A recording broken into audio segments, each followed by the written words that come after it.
स्वागत है revision time YouTube channel पे। आज हम वेटनरी ऑफिसर का पेपर का नेक्स्ट 25 क्वेश्चन को डिस्कस करेंगे। पॉइंट टू पॉइंट क्वेश्चन करेंगे सीधा। पहला 26 नंबर का जो क्वेश्चन है वो ये है, अप्रैल 1999 से मरु विकास कार्यक्रम को केंद्र और राजस्थान के द्वारा क्रमशः फंड किया गया था। तो कितना फंड किया गया था?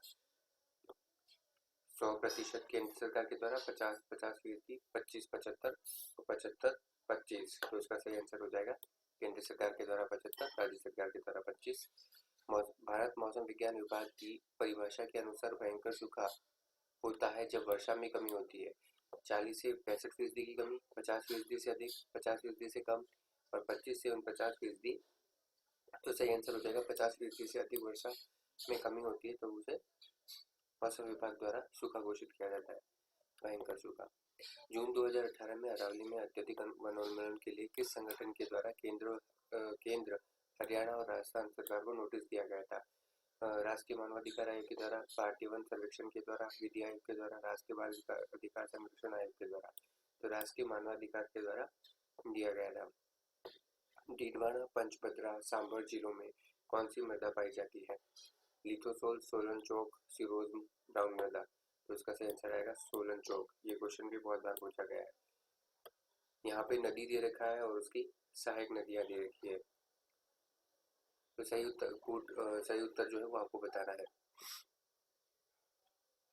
चंबल की सहायक नदी कौन सी है? चंबल की सहायक नदी है पार्वती। लूनी की सहायक नदी कौन सी है? चवाई। माही की सहायक नदी कौन सी है? जाखम। बनास की सहायक नदी कौन सी है? बेड़ज। तो सही उत्तर कौन सा हो गया? चौथा आंसर इसका सही हो गया। झालावाड़ अवस्थित है पोराट के पठार पर, मध्य माही मैदान में, हाड़ौती के पठार पर और चंबल बेसिन में। कहाँ पर स्थित है झालावाड़? तो ये हाड़ौती के पठार पर स्थित है। निम्नलिखित में से कौन सी चोटी या श्रृंखला दक्षिण अरावली में अवस्थित है? नाग पहाड़, रघुनाथ, तारागढ़ और अचलगढ़। तो इसका सही जवाब हो जाएगा अचलगढ़। निम्नलिखित में से किस जिले के समूह में सूखे की संभावना जो है सर्वाधिक होती है?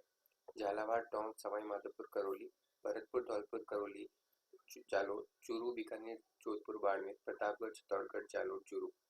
तो इसका सही आंसर हो जाएगा हमारे पास चूरू, बीकानेर, जोधपुर, बाड़मेर।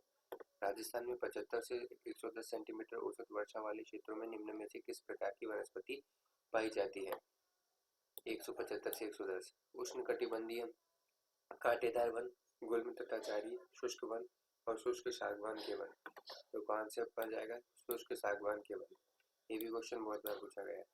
निम्नलिखित में से कौन सी झील डेबर झील के नाम से जानी जाती है? बहुत बार क्वेश्चन पूछा गया है। उसका सीधा सा आंसर है जैसलमेर झील। 2011 की जनगणना के अनुसार राजस्थान की साक्षरता दर जो होती है कितनी है? 66.1, 79.2, 63.6, 68.1। तो सही आंसर इसका जो हो जाएगा 66.1। यहाँ पे पशु है उनकी नस्ल बतानी है, तो आपको यहाँ पे सही कूट का मेल करना है। जैसे भेड़ नाली, ठीक है। गौवंश का जो नस्ल है वो कौन सी इसमें से? वो आ जाएगी राठी। ऊंट की आ जाएगी नाचना, भैंस की आ जाएगी मुर्रा। तो आंसर आ जाएगा पहला। बड़वारी नस्ल किससे संबंधित है? तो ये आ जाएगा सीधा सीधा बकरी से। और 10 बार, ये बहुत बार क्वेश्चन पूछा गया है। उड़न गिलहरी, ये भी बहुत बार पूछा गया है कि उड़न गिलहरी कहाँ पे वास करती है? सीता माता और बैरण। निम्नलिखित में राजस्थान का कौन सा राष्ट्रीय उद्यान क्षेत्रफल में सबसे बड़ा है? सरिस्का राष्ट्रीय उद्यान, मुकुंदरा हिल्स राष्ट्रीय उद्यान, राष्ट्रीय मरु उद्यान, रणथंभौर राष्ट्रीय उद्यान। तो सही आंसर हो जाएगा चौथा। मल्लीनाथ पशु मेला आयोजित किया जाता है, बहुत बार पूछा गया है ये क्वेश्चन भी, तिलवाड़ा में। नेक्स्ट क्वेश्चन जो आता है वो आता है 42। यहाँ पर सूची दे रखी है और यहाँ पे स्थान दे रखे हैं। यहाँ आपको क्या करना है? सम्मिलित करना है। श्री बलदेव पशु मेला ये कहाँ पे लगता है? मेड़ता सिटी में। चंद्रभागा पशु मेला ये कहाँ पे लगता है? चालरापाटन में। रामदेव पशु मेला ये कहाँ पे लगता है? नागौर में। वीर तेजाजी पशु मेला यहाँ कहाँ लगता है? परबसर में। सही आंसर कौन सा हो गया? फर्स्ट 42 का पहला। थारपारकर नस्ल गौवंश की उत्पत्ति ये कहाँ से मानी जाती है? तो सीधा सा आ जाएगा मालानी। ये भी बहुत बार पूछा गया प्रश्न। कौन सा गोवंश नस्ल अजमेरा के नाम से भी जाना जाता है? तो आ जाएगा गिर। अगर आपने पहले प्रीवियस ईयर क्वेश्चन पेपर के रिवीजन किए हो तो ये सारे क्वेश्चन जो है किसी न किसी पेपर में पूछे गए हैं, एक भी क्वेश्चन कहीं बाहर से नहीं आया।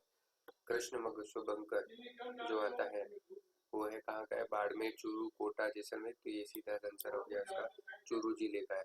तोरावटी बोली कहाँ की प्रसिद्ध आती है? तोरावटी, कुचामन, नीम का थाना, बरौड, झुंझुनू। तो नीम का थाना। अब यहाँ पर अधोलिखित को सुमेलित करना है।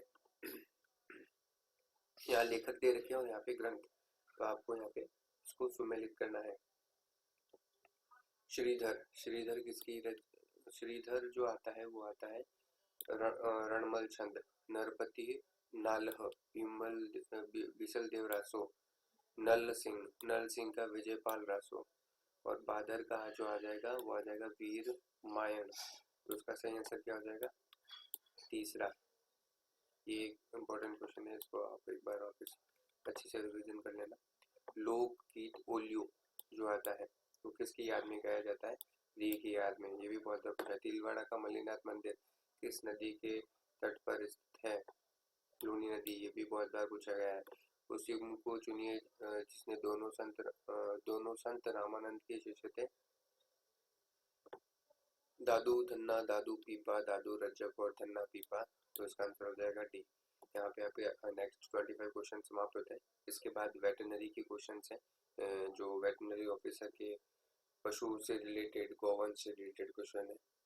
उसके लिए हम नेक्स्ट वीडियो में मिलेंगे। आप सभी का बने रहने के लिए धन्यवाद।